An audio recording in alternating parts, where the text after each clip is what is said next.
Assalamualaikum students. This is the lecture for the students of issues in Pakistan economy.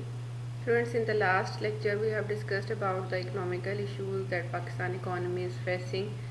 As you can see in this picture, this is the whole circle in which Pakistan economy is trapped, and these are the economical issues or challenges which our economy is facing right now.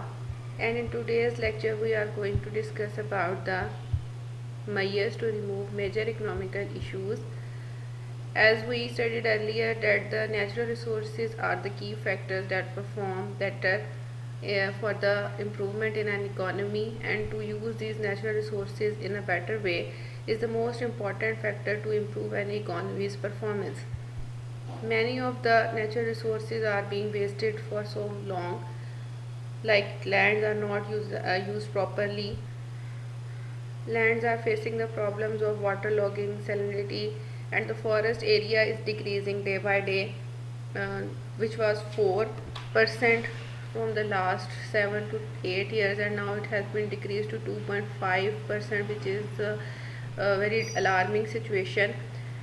As well as more effort should be made to increase the natural resources, existing natural resources, as we know that the existing resources of oil and gas are decreasing in our country, so more effort should be made to explore new resources, and existing resources should use more carefully, like water reserves should build more, and fruitful effort should be made for the development of agriculture sector, mineral sectors, and the forestry, so that natural resources sector can be improved more and can perform better in the better performance of economy of Pakistan. Number 2 is better use of population. Students, Pakistan is among those countries, among those luckiest countries which have the highest rate of young population. So this population should be used in a way that could perform better for the economy, as well as could increase their performance in the better way, either to burdenize the economy, and portion of working labor force should increase. Technical education is most important, that students can perform technically ways, technically effort should make. Education होना लाजमी है students, लेकिन technical education का होना उससे भी ज़्यादा ज़रूरी है. As you know that the unemployment is increasing day by day in our economy, so if you are technically skilled you can perform better. And health and education facilities should improve so that we have healthy population, healthy labor force, and they can perform healthier to perform the economy in a better way. Unproductive budget allocation is an other hurdle in the improvement of an economy, like Pakistan is facing so many challenges domestically and outside the boundaries, like defense issues. So healthy portion of budget is always allocated to defense and other unproductive purposes, and the most important sectors like health and education sector are always uh, neglected. So productive and healthier tax structure must implemented, that the money should spend on the sector which are more important for the improvement in an economy. Next one is improvement in balance of trade. For so many years, Pakistan's balance of trade is facing deficit because of the decrease in exports rate and increase in imports. So exports quality and quantity both should improve, and new markets should explore. New international markets should be targeted so that we can increase the export circle. Import substitute strategy should adopt. Domestically produced things should be encouraged so that we can use the things produced domestically, and export of finished goods should increase. We have discussed earlier that it is a major factor of deficit in BOT, that we always export cheaper goods and we always import goods that are expensive in rates. So exports of finished goods, like those have high prices, should be included in the export so that our balance of trade could improve. Another measure that should adopt is a healthier tax structure.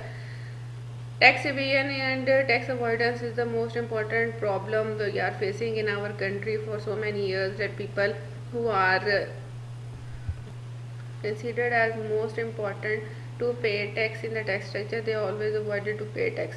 in so many ways, by bribe, by false saying, by tax evasions, and so many. So principle of equality should adopt. Principle of equality, tax should be imposed according to their wealth, according to their money, according to their economic conditions and presence, and unnecessary tax imposition must cut off.